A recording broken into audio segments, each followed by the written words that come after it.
Welcome friends. रूस और तुर्की Syria की घरेलू लड़ाई में क्या कर रहे हैं, क्यों ये देश बन चुका है ग्लोबल ताकतों का अखाड़ा। तो आइए कंप्लीट न्यूज इस वीडियो में हम डिस्कस कर लेते हैं। सीरियाई विद्रोही गुट हयात तहरीर अल शाम, जिसे HTS कहते हैं, ने सीरिया के बड़े शहर अलेप्पो पर कब्जा कर लिया, लेकिन इसकी इतनी ताकत का किसी को अंदाजा नहीं था। इस जंग में रूस भी कूद पड़ा और विद्रोहियों पर हवाई हमले भी किए। लेकिन सीरिया की अंदरूनी लड़ाई में रूस कर क्या रहा है, और रूस की तो यूक्रेन से लड़ाई चल रही है। उसने हाल ही में सीरिया के एक विद्रोही गुट हयात तहरीर अल शाम पर एयर स्ट्राइक की। मॉस्को का कहना है कि वो सीरियाई आर्मी और अपने मित्र बशर अल असद की मदद करना चाहता है। इस लड़ाई में तुर्की से लेकर कई देश और भी इन्वॉल्व हैं। तो इसका इतिहास क्या है, सबसे पहले हम वो देख लेते हैं। बात है साल 2011 की, यानी कि साल 2011 में सीरिया में गृह युद्ध शुरू हुआ था। लड़ाई विद्रोही समूहों और असद सरकार के बीच थी। सरकार विरोधी गुटों का कहना था कि वे महंगाई, करप्शन के खिलाफ हैं। पहले तो सड़कों पर आंदोलन शुरू हुआ, जिसे अरब स्प्रिंग कहा गया। जल्द ही इसमें मिलिटेंट्स शामिल हो गए। इनमें से कुछ मिलिटेंट्स वो थे जिन्हें आतंकी समूहों का सपोर्ट था। लड़ाई सरकार और जनता के बीच नहीं थी, बल्कि इसमें खासा घालमेल हो चुका था। ईरान और रूस राष्ट्रपति असद की तरफ थे, जबकि विद्रोहियों को तुर्की, UAE, सऊदी अरब और यहां तक कि US का भी सहयोग मिलने लगा। कौन कौन और क्यों उतरा मैदान में, तो आइए ये देख लेते हैं। इसमें हम देखते हैं कि जो सरकार समर्थक गुटों में रूस सबसे ऊपर था, जो राष्ट्रपति असद को सपोर्ट करता है। ईरान असद का स्थानीय सहयोगी रहा है, जिसकी वजह से हिजबुल्लाह भी लड़ाई में आया। तुर्की मिलिटेंट्स के साथ था। उसने उत्तरी सीरिया से सरकार को हटाने के लिए खूब तिकड़में लगाई। सऊदी अरब और कतर असद सरकार को हटाने के लिए विद्रोहियों को हथियार दे रहे थे। अमेरिका ने ISIS को हटाने के नाम पर सैन्य हस्तक्षेप किया। इजरायल भी जंग में था, जिसका मकसद हिजबुल्लाह और ईरान के असर को कम करना था।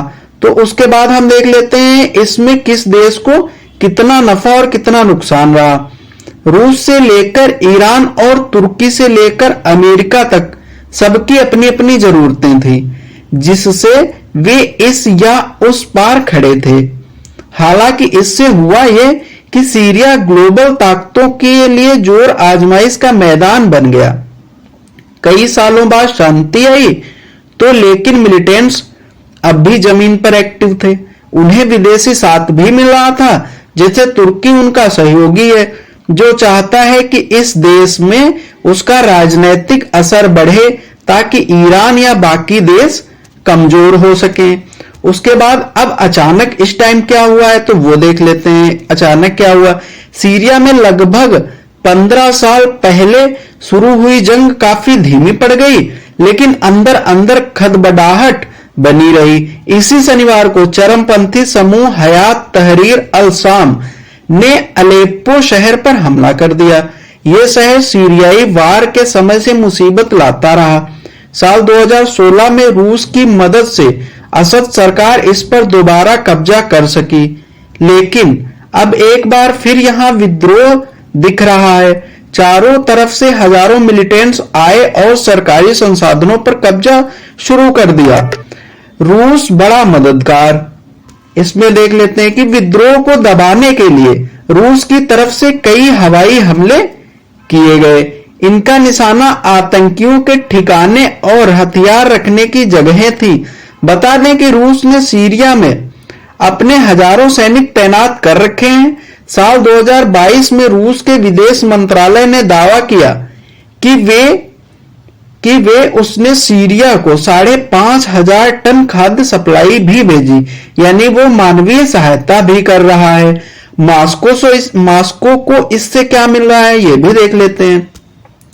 थिंक टैंक कार्नेगी एंडोमेंट के अनुसार रूस का यहां होना उसके लिए अपने आप में मजबूत जमीन है। दोनों का रिश्ता कोल्ड वार के समय से है, जब अमेरिका के पाले में ज्यादातर देश जा चुके थे। सीरिया के जरिए रूस मिडिल ईस्ट में अपनी मौजूदगी मजबूत रखकर अमेरिका को चुनौती दे सकता है। इसके अलावा कई रणनीतिक फायदे भी हैं, जैसे यहां टार्टस और हमेमिम के रूसी सैन्य ठिकाने हैं।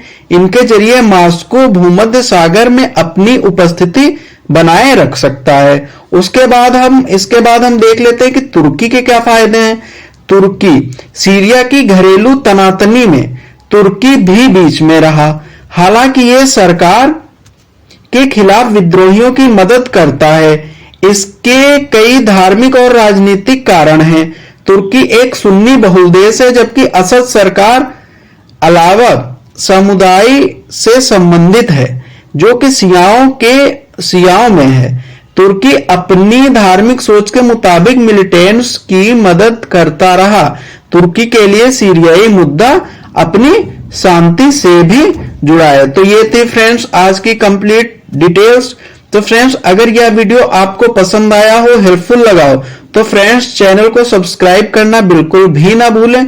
और वीडियो पसंद आई हो तो वीडियो को लाइक करें, और कोई राय देना चाहते हैं तो कमेंट के रूप में अपनी राय भी दे सकते हैं। बहुत बहुत धन्यवाद।